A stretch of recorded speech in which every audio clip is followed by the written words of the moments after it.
What's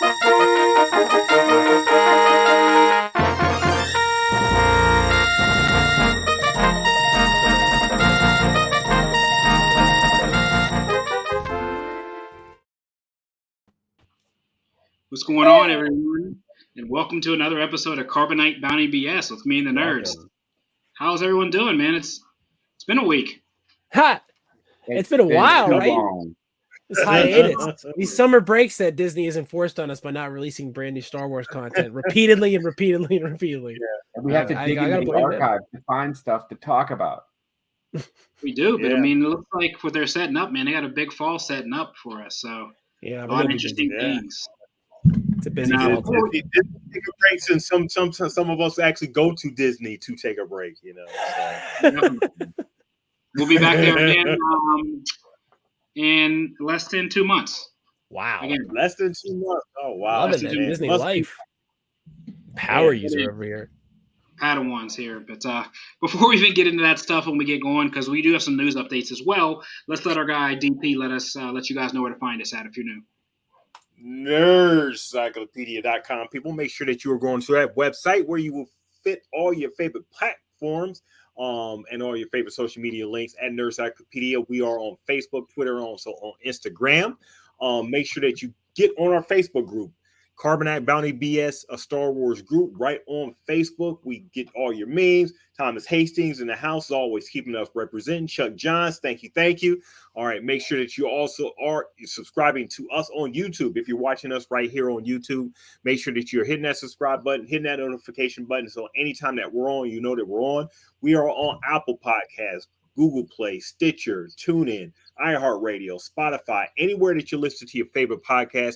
Make sure that you are subscribing and sharing because we are there.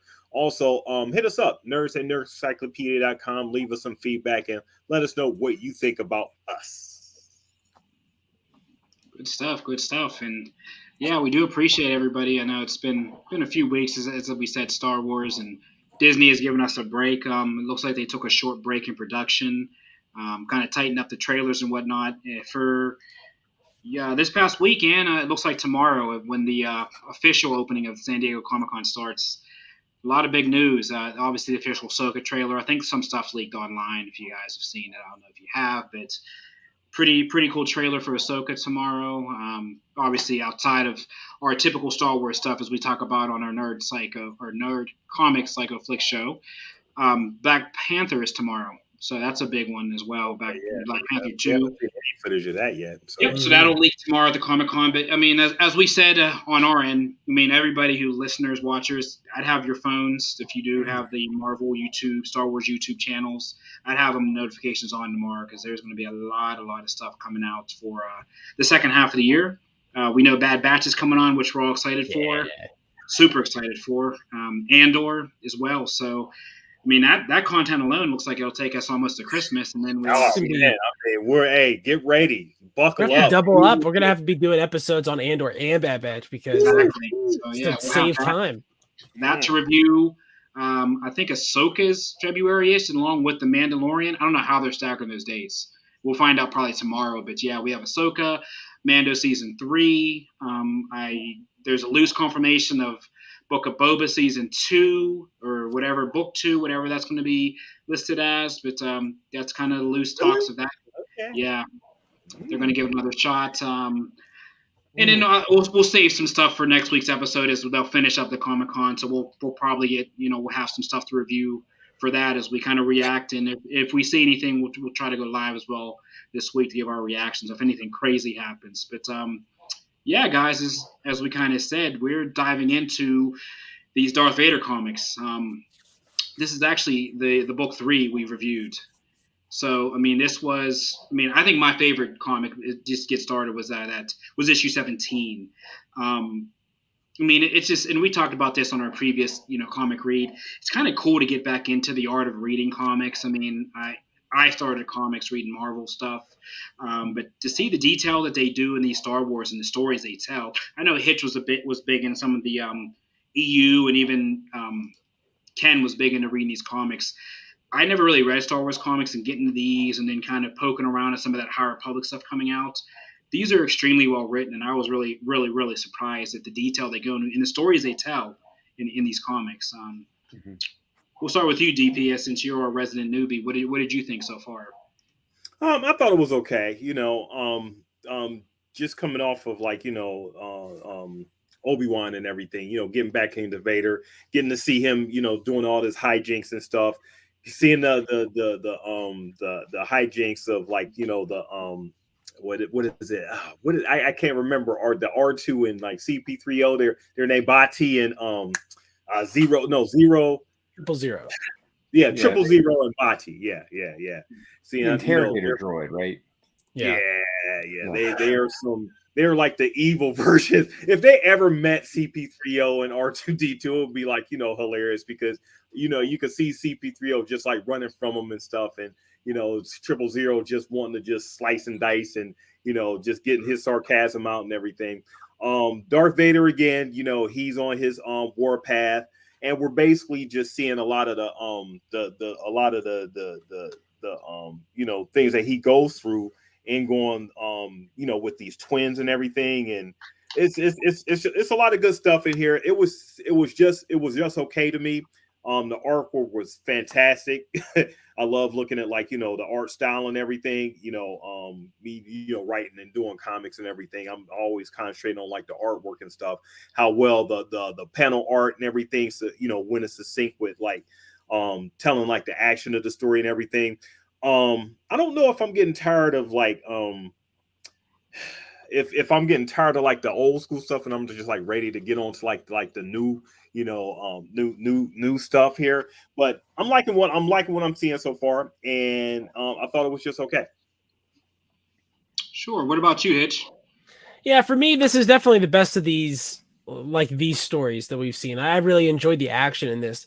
I thought the action was with Darth Vader, there's always this, high expectations that you come into with ruthlessness and splash and the awesome feats that he's going to do. And I think we got all of that. I think that the total reduction of that, Baron's livelihood when they're oh, it took us thousands of years to build this stuff and it's just destroyed, or Darth Vader just cutting through the stupid ship, right? And he's oh, this was in my family for generations, and this dude just messed it up in 1 minute. I thought that was really, really awesome. And to me, it continued this trend that I've seen in Star Wars media, and this is obviously older. This is from, I think, 2017 or 2016. But this trend to, showcase the Anakin Skywalker-ness of Darth Vader a lot more.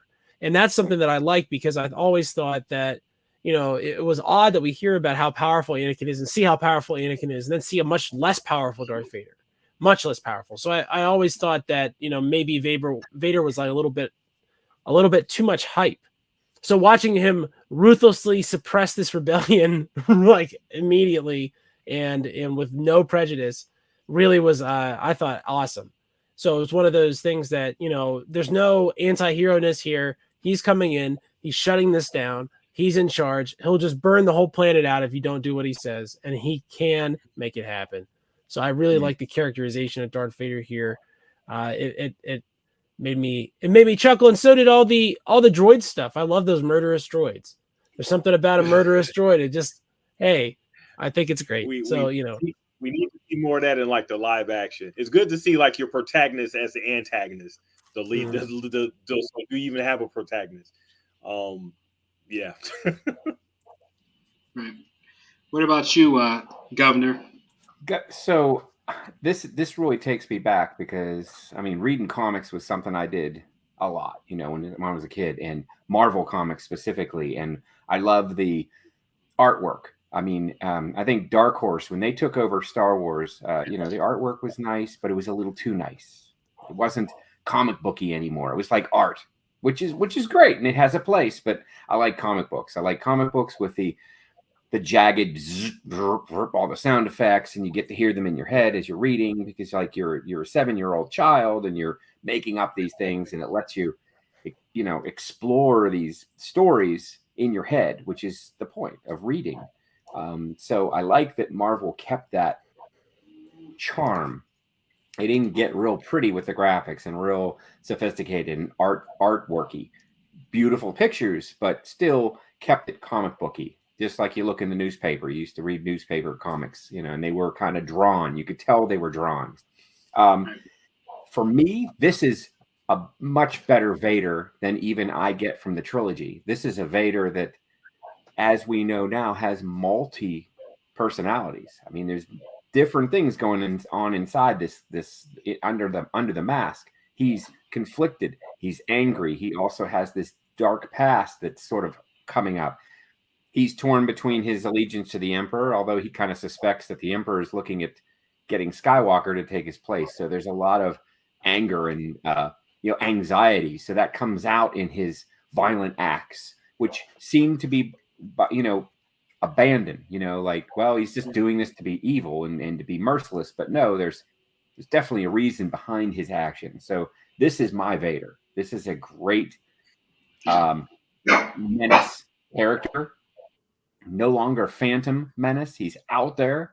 And I love the interaction between him and the minions that the Emperors and the Empire is trying to put with him to sort of harness him. He's just like, yeah okay, whatever. These, what do they call them? The inspectors, or these different people that are assigned to sort of leash him in.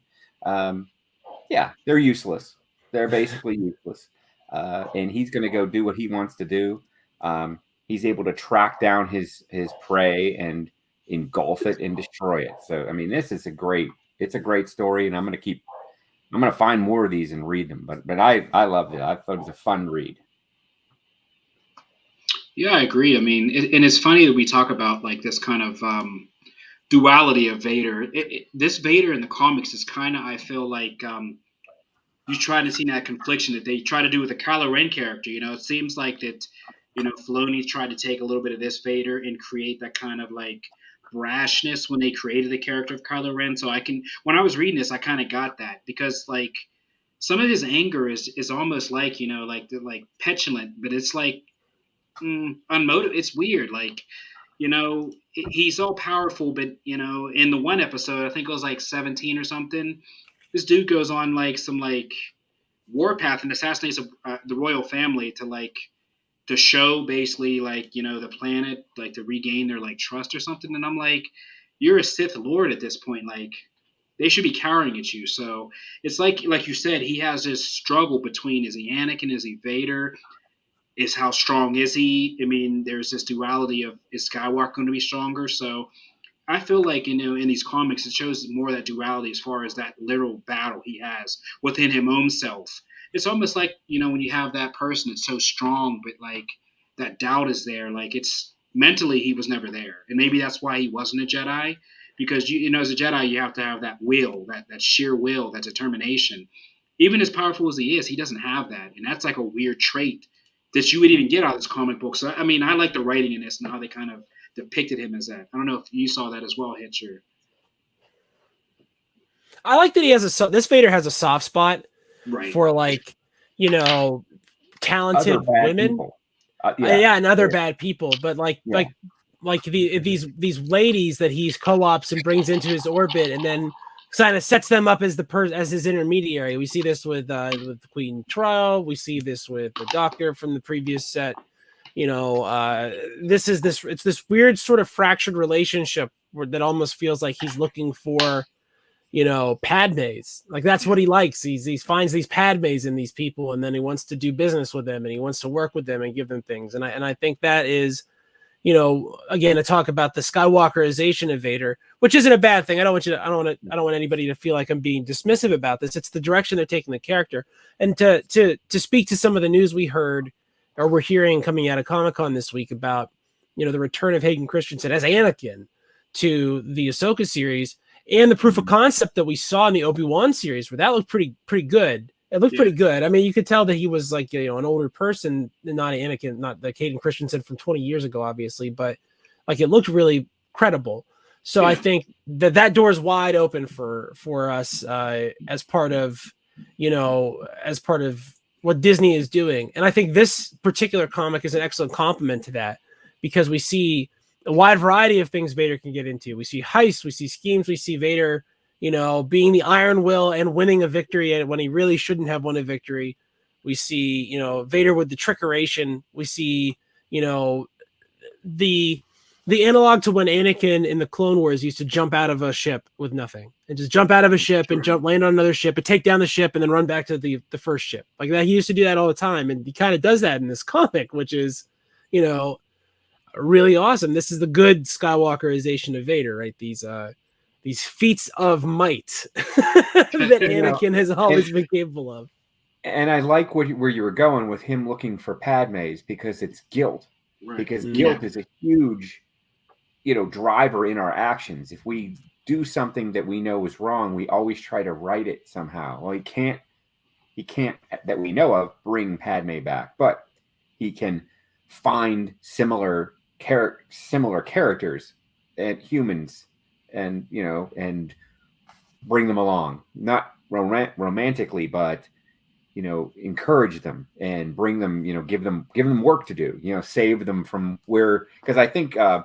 Afrani, right? She was Dr. Afra. She had people after her. Afra. Yeah, Afra. She had people after her, right? So she had a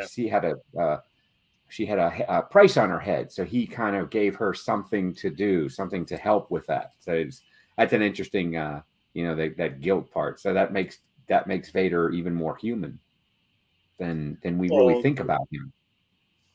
The good thing about that is that I haven't really seen that side in in a live action form, an animated form, or anything like that. We don't really get too many Vader solo adventures in like an animated live action form. So these comics, these novels or whatever, probably give you a good outlet as far as his into his insights and everything.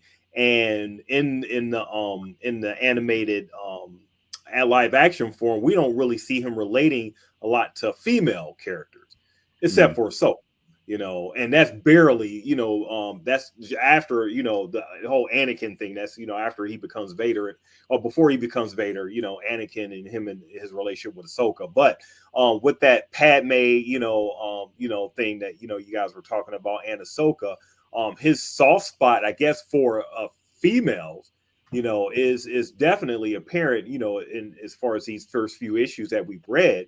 With Hitch was saying, having the females come into his orbit, and we know how I guess the galaxy knows how lethal Vader is, and because he's coming into different aspects of the galaxy, and he's getting his reputation built up. But we know this is like his soft spot, because certain things that Vader does that we know he should do, as far as being lethal and just being ruthless, he doesn't really do with these females. He sort of takes takes a step back, and we see that I guess that softness, if you want to call it that, but he still maintains that control with the females that he puts into his orbit. It's an interesting dynamic to see. That is one of the more interesting sides of seeing this antagonist that is our protagonist, as I like to call it.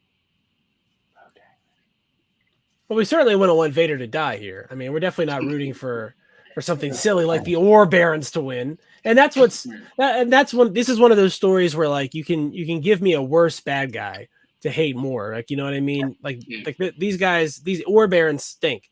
They're dancing. They want Vader to dance to their tune. They think they're in charge because they run everything. They're exploiting their planet. And frankly, I think that they get their comeuppance.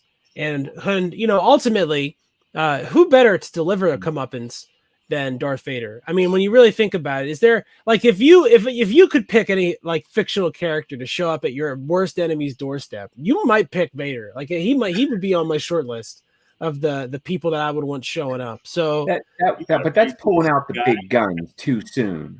I mean, you want to hold back. I'm just saying, don't cross me. So you want to send Vader? Oh yeah, I mean, that would be messy. That would be like there's no hope in negotiation. I mean, it's just over. I mean, he might choke him a little bit. I mean, it depends on what Vader you get, though. Remember? I mean, you might get the Vader to just like which timeline Vader. Yeah, which timeline? I mean, if you're trying to negotiate with your enemy, you don't send Vader. That's just not the right thing to do, because then you won't get anywhere, because you want something. You want your money. You want land. Of course, you won't send a New Hope Vader. No, not that. So what you're saying is that when you send Vader, anytime you send Vader, the deal just gets worse all the time. Mhm. Like, The deal doesn't even get done. The deal doesn't even get done. If I'm you taking send all him, this money and leaving. I'm not killing anybody. Well, wait a minute. That was the deal. I'm altering the deal about it. That's just what he does. He just stiffs you. Vader. well, if you send the Obi-Wan series Vader, he breaks your neck and kills you. So Just meh. yeah, just a quick snap. And that's it. So At least they make him a bastard. You gotta say. I mean, they bring Right. bring him along real well. But they've been doing a good job humanizing him, and I do think that this comic does a really good job of setting up the Barons as not people that you would want to do business with, not people you'd want in charge of any sort of business, and it makes again their when their schemes were unraveled due to the might and excellence of one Sith Lord and one Sith Lord only. It is somewhat satisfying because we know what happens to Vader, so it's not like we think when we read this comic we're going to find that out. So it can just be a fun story of how you should never ever underestimate Vader, and you can't overestimate him. So all you could do is underestimate him. So just give him what he wants and hope that he leaves. That's pretty much all you can really do. Did we get any more adventures with him as Vader when he was Anakin? Like, when Palpatine first initiated him as Vader, did we have any adventures between him and the transformation? There's just that scourging in the temple, and he goes straight to Mustafar after that. He goes to Mustafar. I mean, the only thing I guess we would get in the EU would be him in a story. Recap: he basically steals Padme's body back, built a tomb for her there, and like that's where like he kind of like tries to. When did that happen?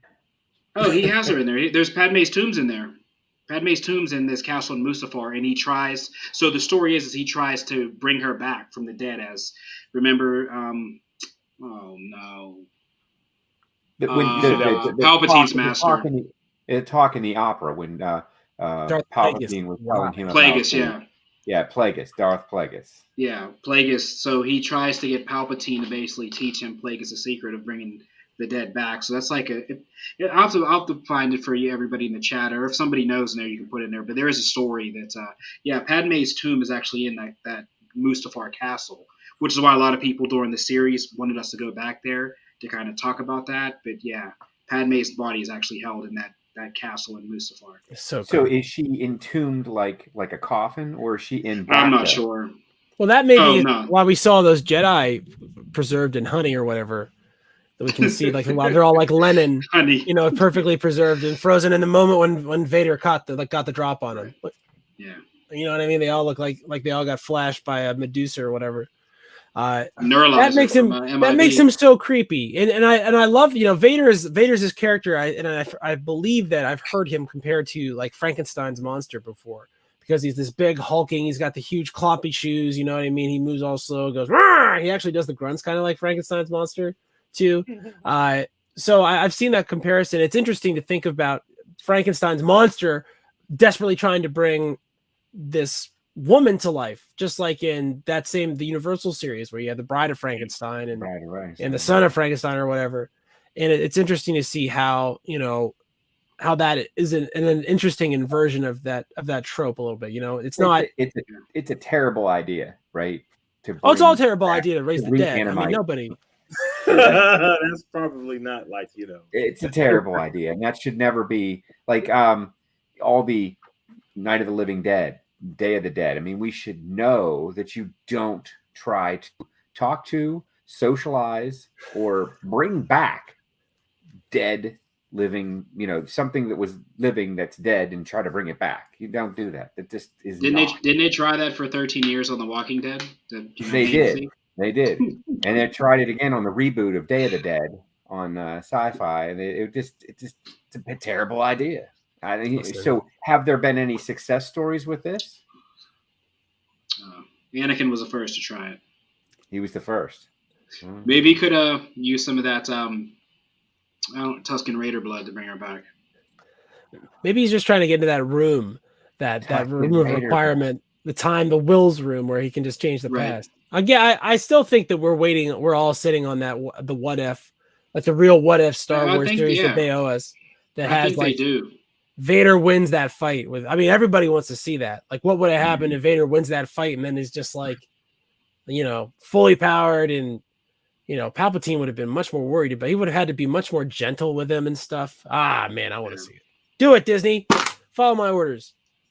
I mean, I think it's due though, because there are so many like duality stories that we discussed. We discussed this since we kind of all came together on the channel. Like, there's this story. Both stories can go either way. I mean, what if Qui-Gon survives? I mean, like, what if? Because I mean, always, and I know Ken is the biggest Obi-Wan fan, but like, he's set up in this. If you watch all 9 stories, granted, we don't like the last great 3. guy. But the way this was set up for Obi-Wan to be the bad guy, for him to turn, for him to fall to the dark side. This was like set up for that, and then that Anakin or that Ben Solo, whatever, that was a redemption story, I thought.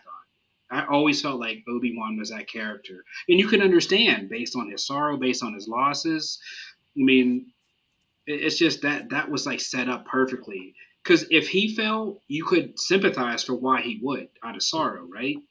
Mm-hmm. The whole Anakin stuff, it's almost like a petulant child that doesn't understand, and you get like a father-like figure in your life that kind of manipulates him. And the one thing Yoda sent him to do, he failed. He didn't complete his mission. He didn't protect Luke. Luke got away. He actually led Luke to Vader, right? Didn't he? I mean, yeah, but not until it was time. Not until Luke was needed to strike the blow that Luke was born to strike against the Empire. I mean, goodness gracious. He wasn't ready. I believe that the proof is in the pudding that he was ready, and he did fine. And the thing that he had to do in that particular moment, which is blow up the Death Star. He was the one. Yeah. Yeah, he did it, and that happened, and I remember it. I think you guys may have been seen that movie too. You play a game, you play a video game. The first time you get through the level, like, hey, wow, I did that. And then you try it again, you can't get through it. I mean, it's there's odds, and I think he played the odds, and he did very well. But he did very well. Man, he do well. You can either look at it like that or just realize, okay, just like Neo, he's just the one. He was the one.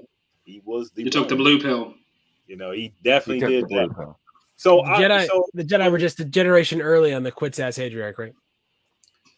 With the Shu-Torun, like, the plan and everything, I wasn't super clear on like what was they doing that was so out of line that he had to go and just assassinate like the whole kill everybody, whole ruling family, and install like the queen daughter. So my depiction was he was like trying to like basically show them his like dominant. I thought it was like an internal struggle, because that's why I kind of mentioned like when he did that, like there, like you're saying, there was no real reason. I mean, he wanted to show allegiance, like. Yeah, I mean, I know like Palpatine and like just get. I mean, so is he going around getting all these planets, to fall in line to like the Empire? And this particular planet was just like, just out of pocket, like one of the states were out of pocket, not falling in line.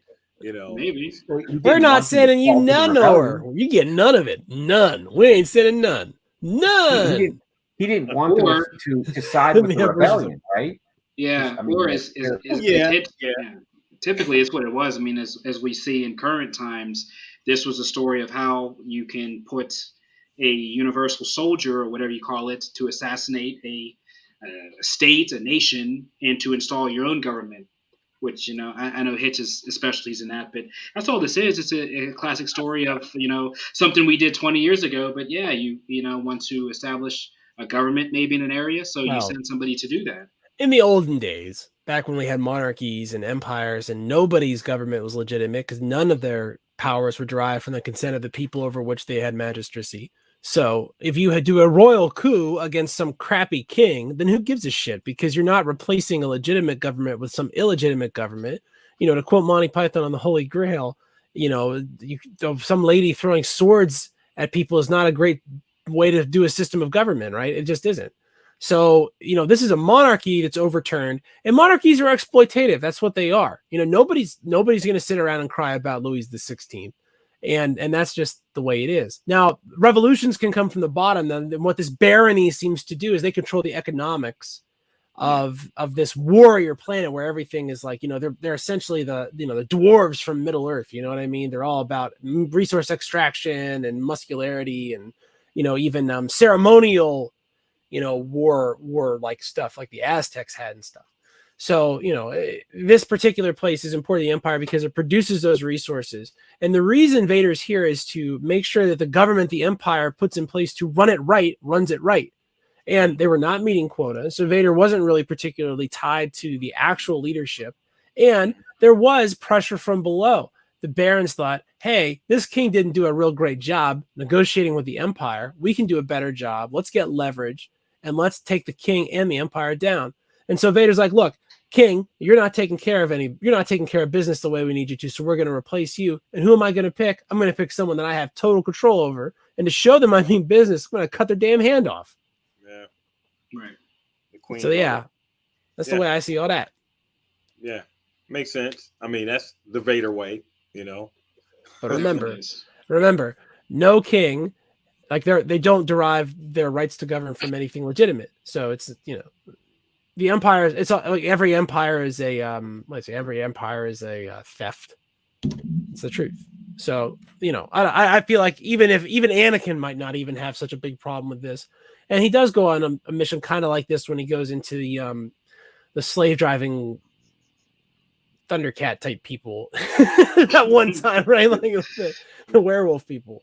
So, Anakin's staunch anti-exploitation and staunch, will completely burn your entire, the entire means of your production down to maintain control of it, make him a ruthless and very effective military commander. Plus, you can't kill him. He's unkillable. So there you go.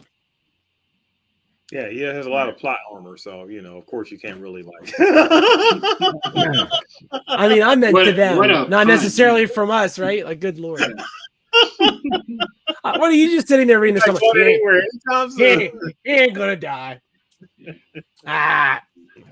And part of that too, like I think he also feels like Anakin inside the cost, inside the mask, feels that if you're a stronger power, you shouldn't go around pushing around weaklings. Devote your energy to expanding your power. If something's weaker than you, it doesn't prove anything to kick it. Kick a dead horse. Yeah. It doesn't make any. That's why he's against slavery.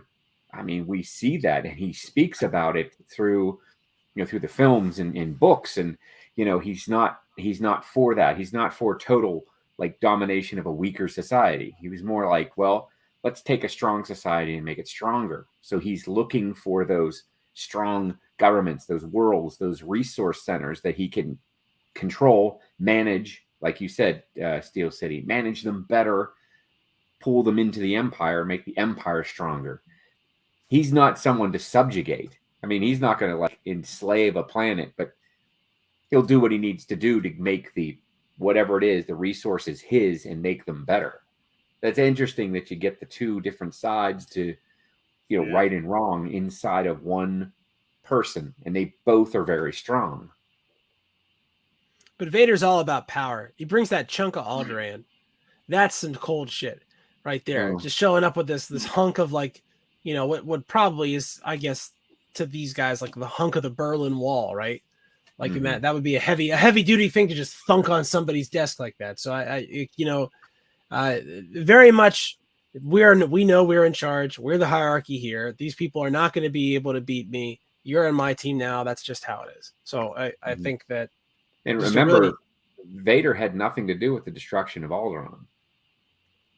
That was not his deal. And that's interesting too. Like some great evil leaders, they find a way to have other people do their dirty work. So that was Tarkin all the way. From what I can, what I know, Vader had nothing to do with that. He would rather have gone after, some other, diplomatic planet of importance to keep the rebellion from expanding. I don't know why he felt that the Alderaan was a good leverage tool just to twist the guts of Leia, I suppose. But she's probably the only person he couldn't crack. I mean, her resistance to the mind probe is considerable. He's not getting nowhere with Leia. Leia's too tough. And thank God Leia's that tough. That's so cool. I like that. I like that it's her that he can't beat. Anyone else? Nah. I'm gonna just do whatever. I know what you're gonna do. Sort of ties back into that, women in his orbit. Yeah, just that one chromosome coming out of him that he just can't conquer or whatever, or just finds that he just can't totally dominate. That's the soft spot, which is like any male, for the most part. Well, and it's his daughter, so, but he doesn't know, Well, DP, we encountered something like this in our watch of The Boys recent season, where we had a character who was saving another character that didn't need to be saved by that character or particularly want to be saved by that character. And we see Anakin. That's kind of Anakin's story with Padme. Like he's like, I'm going to save you from death, and she's like, what the hell are you talking about? I'm like, everything's fine. He's like, no, you're going to die. I'm going to keep you from dying. And she's just like, what? Why? Like, she doesn't understand what he's seeing. And it can't fathom those things. So it's interesting to see, how that similar like relationship is sort of spooled out and is treated in other places. What did I call him? And when we watched episode 2, like the world's first bad boyfriend or the world's worst bad boyfriend of all time. Yeah. Mm-hmm. So we have this, like, he's gonna force he's gonna force salvation on you, right? Like he's not one for, I come to Jesus speech. He'll just say, Jesus is here. Like what you do is your business, but he recommends you go to Jesus. That's that. Hey, you come to me. That's my way. That's the way. I'm not going to try to sell you on it. Vader's not the one to try to sell you on a situation. He's just going to tell you like it, like it is, and can come and dominate as if he's Michael Jordan, He might give you one chance. You might get one chance to voice your opinion and why you think that's a bad idea. But in the end, it's his way or the highway. His mind's already made up and everything. That one chance is just him being just having a good laugh in his own head, Yeah. This guy, he's a ruthless guy, coming doing that whole slaughter and assassination of a whole family. Man, come on. Yeah. Everyone but the daughter. It's wild.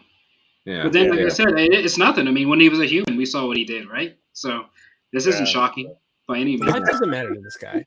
He's not been like, he was a kid. I mean, we did watch him murder a bunch of kids, and they did make that the focal plot point of the last thing we watched. So His wife didn't really think about it. Yeah. So that's sort of like Padme. She didn't really give two craps about it. But she liked we already established she was a girl who liked the bad boy and the Firebird. Anakin was the the dude with the mullet that cut off passion. That passion. He loved that. Yeah, that he brings to the table is irresistible. He loves me. 10 out of 10. She loved him. So yeah, she was willing to let him slaughter a whole society. She wasn't interested in. And again, the sequence of events there, right? Yeah, I slaughtered all those Saiyan people. And then she's like, really? Let's go meet my parents. Like, you know what I mean? The whole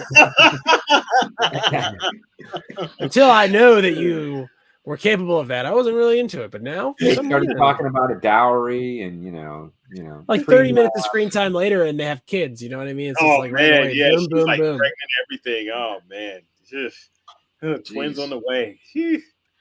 She definitely know how to pick a real winner. Knows how to pick.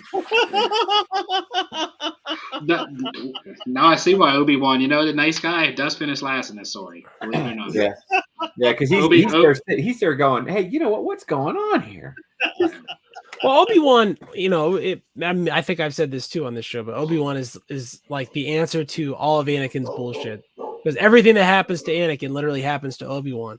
And Obi-Wan never thinks about betraying the Force. Like, not even a little bit does he think about the dark side. And all the same crap happens to him. He gets stuck in the war. He gets stuck mentoring somebody he doesn't want to mentor. His girlfriend gets killed in front of him.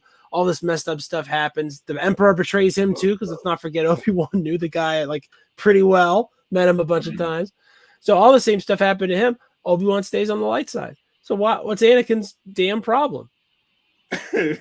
A little younger, right? I mean, Yeah. but Anakin has a history. Think about it. As a teenager, he killed the Raiders of Sand People, right?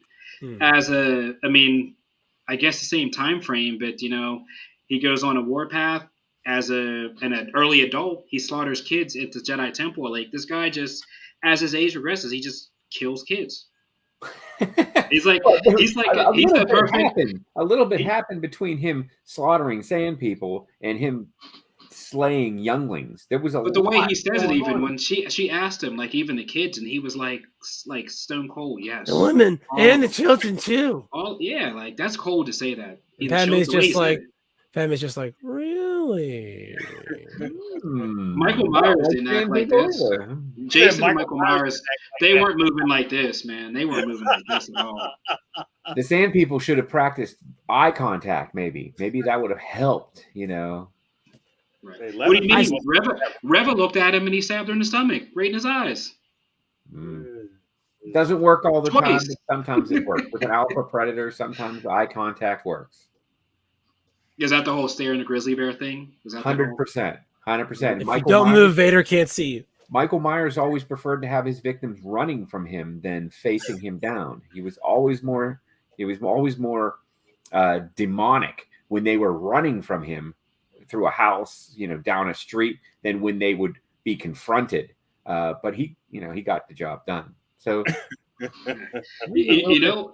it's a funny side we're talking about this, but when you see those like kind of like the corny, like the 80s, 90s, the scary movies, how they'd run 7 miles and then he would turn the corner. It's funny that we say that because that literally happened in Obi-Wan, right? Obi-Wan's like running like the scared person. He like makes like 30 routes, 12 different paths, and then Vader just comes walking like right into him. Like your typical scary 80s scary movie. It was hilarious. Just like it.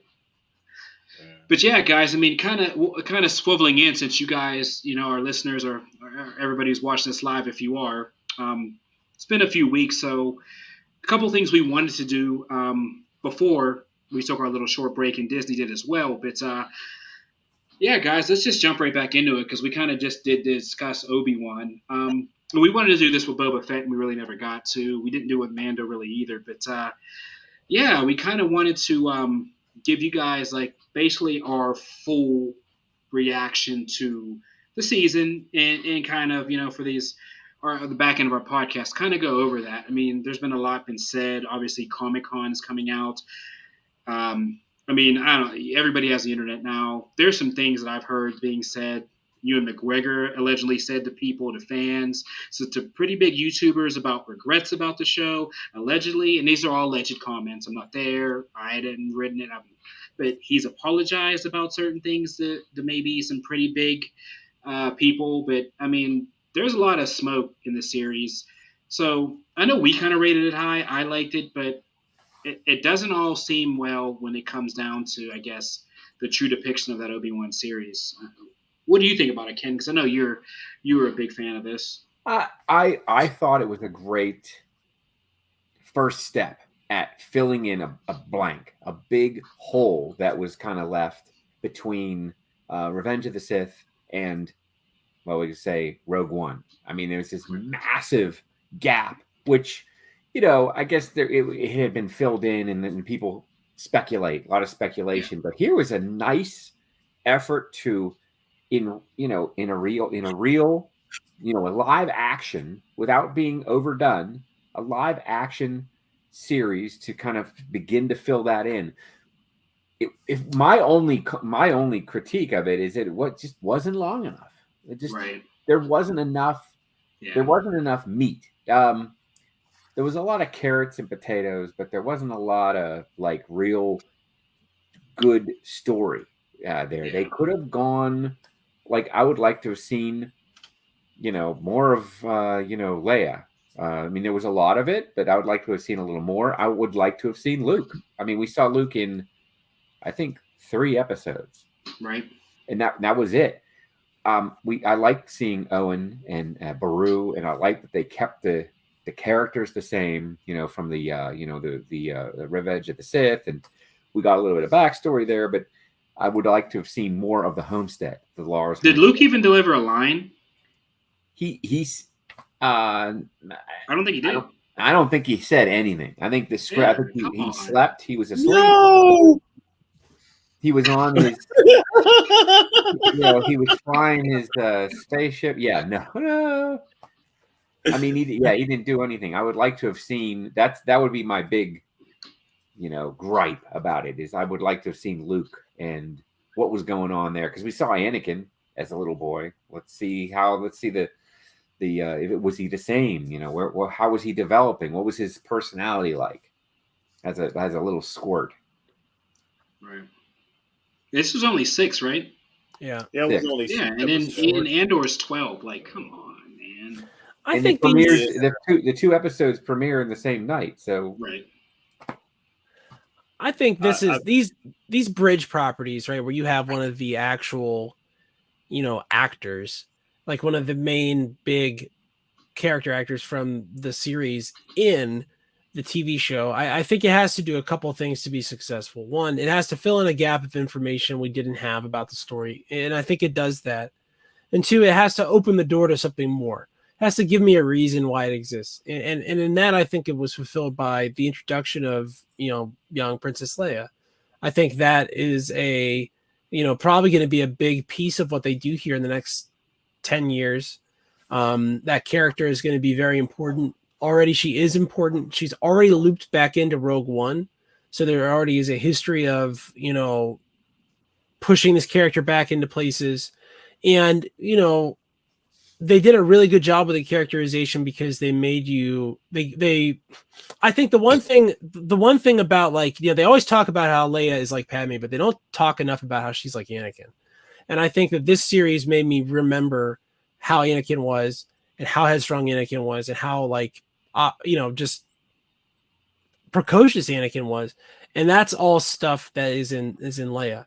So to me, the Obi-Wan series was successful in that way. The one thing I don't get is what is the deal with it with Vader's power level? Is he just massively over Obi-Wan? Is Obi-Wan able to distract him or I would like there to be a little bit more to that if you want to explain the mechanism, or maybe there's some sort of doubt weakening or whatever. I don't know. There's ways they could do that, and I think there'd be many that I would find to be acceptable.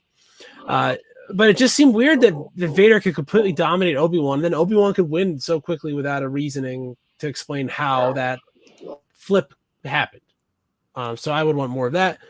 But I really liked it a lot, and certainly I liked it more than Book of Boba Fett, which I think, Boba Fett suffered from some characterization mistakes, and I don't think you could really make Boba Fett the warlord / sheriff of a place. I just don't think that works for that character. So, they made a choice and it didn't work. Yeah.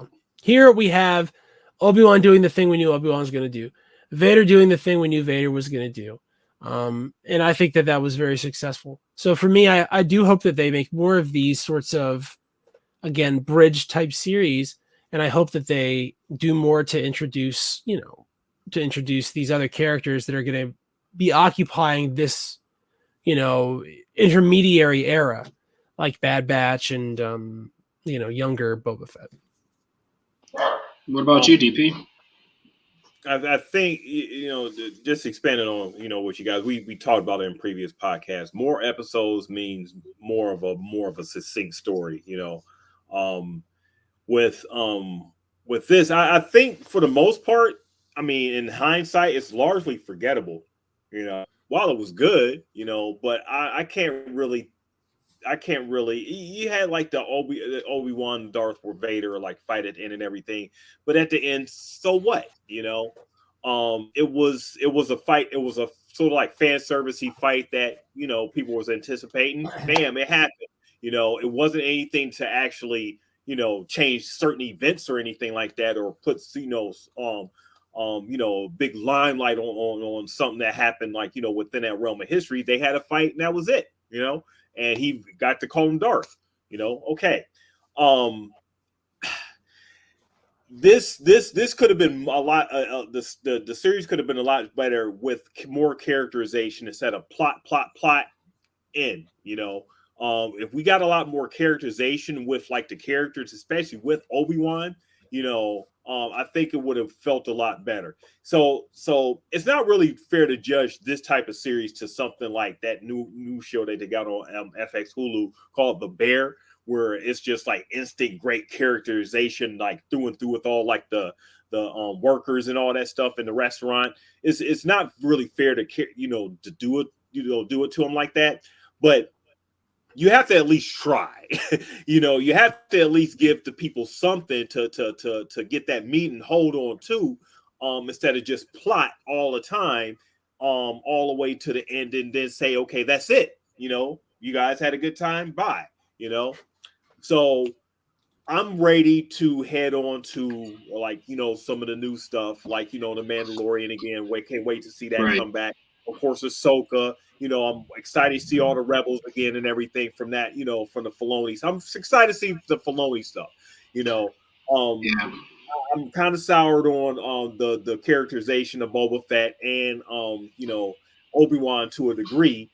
And I'm just ready to move on. I'm ready to move on from the older characters and get ready to get on to some of the newer stuff, even though it's still set in like the older timeline. DP, being a fan of Star Wars as much as I am, I can 100% agree with that. Like, I never thought I'd say it. Like, we all wanted Obi-Wan, and I did, and I wanted Boba Fett, but it almost is one of those things, which is, I understand this now from Disney, why they didn't want to do this, because like, I think they were set up to fail regardless, meaning we were never going to fully be happy. We all have our stories. We all have our ideas. I mean, the content, don't get me wrong, was great. I was happy with it. Yeah, it was, because we all have our headcanon. We all have our ideas. But like, now that I do see these new properties, these new stories, to be honest, my excitement level is like way higher. Other than, the Luke Skywalker drop that we got, and you've seen that, right? They did that in a new series, in a new character. Like, I was expecting that, in Obi-Wan, like you said. We got the Qui-Gon Jinn, let me talk to you in the sand. Let's go for a walk. Like, that was the big reveal. That was the end, and it kind of went, right?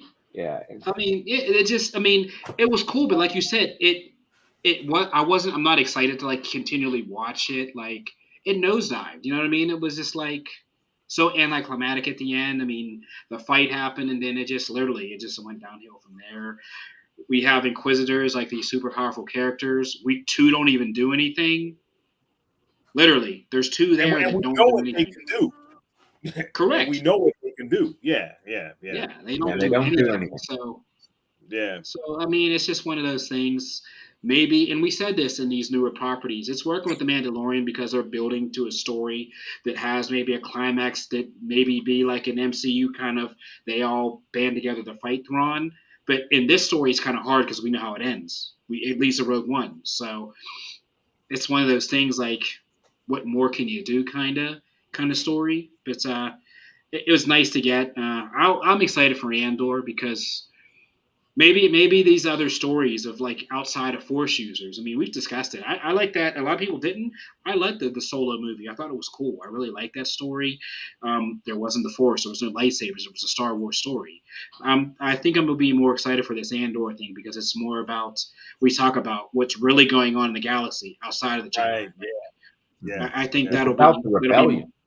Right? Centered on the rebellion, Yeah. which is a big piece that really hasn't had any focus. I mean, these are like us guys, fighting against the giant, machine, the monster. So yeah, I'm excited. I mean, how many weeks we got? We got 3 weeks.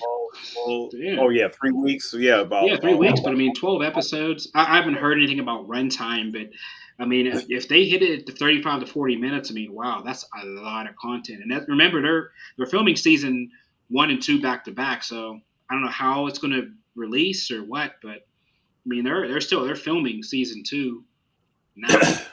It's Tony Gilroy, so I mean, he's pretty well respected and everything, and I mean, we've seen what he did with Rogue One and stuff. So, I'm 12 weeks. That's like a lot of characterization and stuff. So you can't just go from plot to plot, plot hopping and everything for 12 weeks. I'd be just amazing if they did that.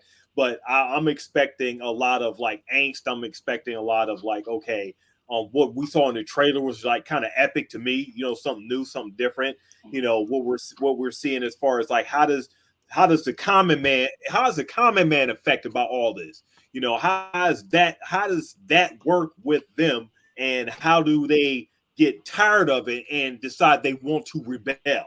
That's like a great question. Inside this whole universe, we see the big bad wolf, the big bad, bad guy with the empire. We see the monster. We see how they control and do all their stuff. Now we're going to see like the other side of it. How does the common man deal with it, and how do they eventually, all the way up into a Rogue One, the little thing like getting the Death Star plans and everything, and handing that stuff off and getting it to Luke to do like the big thing and be one in the end. Come on now, that's some good shit. Yeah. So just kind of bringing this into perspective here, I was just looking this up because I didn't know. Bad Batch is going to have 16 episodes. Wow. That's a lot. So it's confirmed. I don't know if they'll do like the whole Netflix Stranger Things and break it somewhere at 8 or 7, but yeah, it's confirmed. There are 16 episodes starting on September 28th. So you guys have it. We're here. We're here all the way through Christmas. Yeah, it literally does. Yeah. Take your summer break. We'll be back. Right. But yeah, I mean, there's a lot of content coming, and like I said, over these next couple of days, a lot more to discuss. A lot of stuff coming out. I mean, like I said, there's already, and Hitch kind of alluded to it. I was on the internet poking around because it's funny, today was like the media day. So your big YouTubers, your media personnel, your VIPs.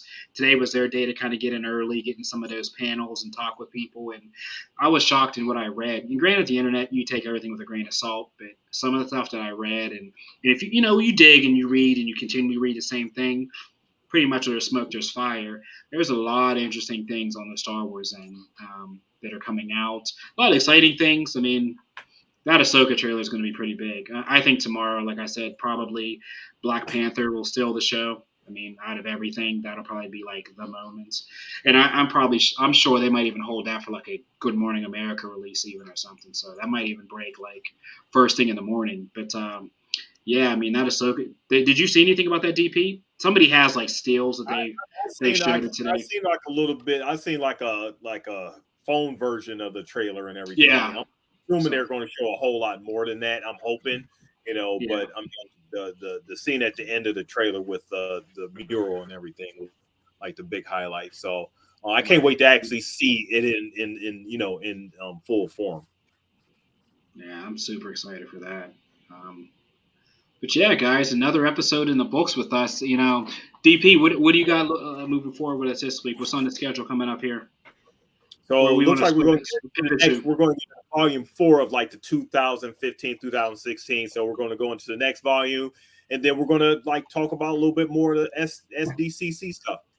So correct, yeah. So that'll definitely, and as everybody says, and Hitch is a big guy with this. We as far as our banners and whatnot, please interact with us on Facebook. I mean, especially tomorrow with the Comic-Con. I mean, if you guys see anything, put it on the Facebook page. Put it on, follow us. Just message us. I mean, it's cool for us to be able to interact. And the community is not for us to really just react. It's for everybody. That's what makes the community grow, makes it fun, the banner we have and the discussion. So, yeah, let's keep sharing, looping it up. If for anything I'll see, I'll definitely put it up there. But, I mean, it's kind of sad. It's my 3 a.m.s, DP, are done for a couple weeks. So I get to sleep a couple more weeks, right?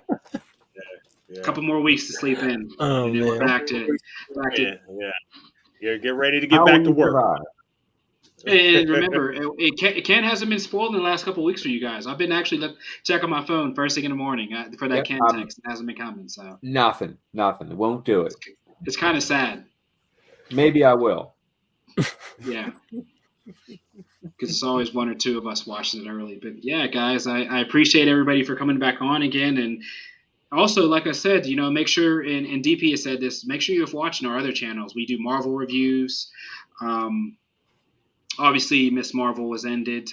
So we may look to do a review of that. I've actually watched it twice. So yeah, we'll go through a discussion on that. Even we've obviously discussed the boys, and there's a lot of stuff coming out. Thor just came out, so yeah, obviously with us being back, there's Yeah, a we might lot of stuff to cover. might get a session with Thor: Dark World and Miss Marvel and everything. We can see what we can do.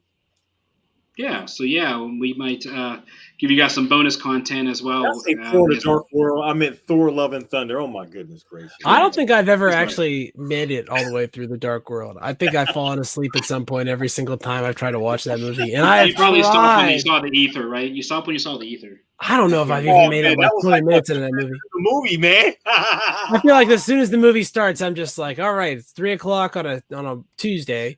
I guess I'll just start to. You can't even watch it for free right now on Disney Plus. It is on there, but I just every time I put it on, I don't know. It's like somebody. It's that movie you put on when you're going to sleep. No, it's like it's just like some Scandinavian witch comes in with sleeping powder and just, and that's all. I don't know. It's Maleficent.